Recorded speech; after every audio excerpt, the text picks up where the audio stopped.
സിയാനു, നീ എത്ര ക്ലാസ്സിലോ സ്കൂളിൽ പഠിക്കുന്നേ? സെവൻത്തിലോ? ഞാൻ നിന്നോട് ഒരു കാര്യം ചോദിക്കട്ടെ, നീ സത്യം പറയോ? നിനക്ക് അഫയർ ഉണ്ടോ? അഫയർ ഇല്ല? സത്യ? എന്നാ ഞാനൊരു കാര്യം ചോദിക്കട്ടെ, ഈ സ്കൂൾ കാലഘട്ടത്തിലുള്ള അഫയറിനെ കുറിച്ച് നിനക്ക് എന്താ പറയാനുള്ളേ? അതിനെ കുറിച്ച് പറയുകയാണെങ്കിൽ അതിനകത്ത് കുറെ മെറിറ്റ്സും ഡിമെറിറ്റ്സും ഉണ്ട്.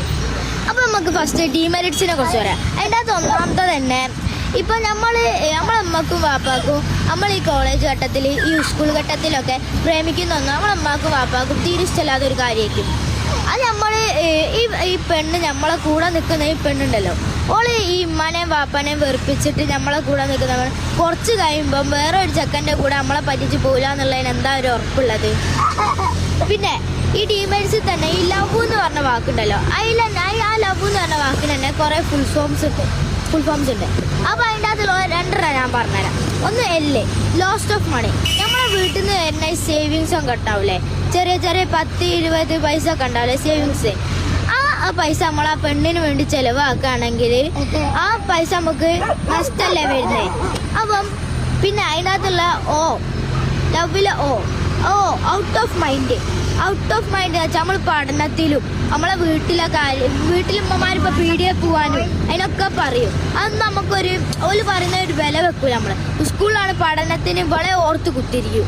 നമ്മൾ പഠനത്തിലൊന്നും ഒരു മൈൻഡ് ഉണ്ടാവില്ല. മൂന്നാമത്തത് നമ്മളെ പണ്ടത്തെ കാര്യം ഇപ്പം ആർക്കും നമ്മളെ ലൈല മജ്നുവിൻ്റെ മാതിരത്തെ ഒരു ഇഷ്ടമൊന്നും ഇപ്പം ആർക്കും ഇല്ല.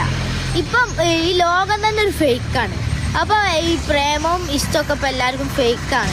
ഇനി നമുക്ക് മെറിറ്റ്സിലേക്ക് എടുക്കാം. ഈ മെറിറ്റ്സ് തന്നെ ഒന്നാമത്തത്, നമുക്ക് ഈ സ്കൂളിലേക്കൊക്കെ പോകാൻ പങ്ക്ച്വാലിറ്റി ഉണ്ട്. ഒരു അഫെയർ ഉണ്ടാകുമ്പോൾ സ്കൂളിലേക്ക് പോകാൻ നല്ല പങ്ക്ച്വാലിറ്റി ആയിരിക്കും. നമ്മൾ കൃത്യസമയത്തിനൊക്കെ എത്തും സ്കൂളിൽ. പിന്നെ അതിൻ്റെ രണ്ടാമത്, നമ്മൾ സ്കൂളിലേക്ക് പോകുമ്പോൾ ലുക്കിലും നമ്മൾ ഷർട്ടും പാൻറ്റൊക്കെ നല്ല ക്ലീൻ ആയിരിക്കും, നല്ല അയണൊക്കെ ചെയ്ത് ലുക്കിലേക്ക് നമ്മൾ സ്കൂളിലേക്ക് പോകാം. പിന്നെ മൂന്നാമത്, നമ്മൾ മെച്ചുവേർഡായി തന്നെ നമുക്ക് തോന്നും. നമ്മളൊന്ന് മെച്ചുവേർഡായി എന്ന് തോന്നും നമുക്ക്.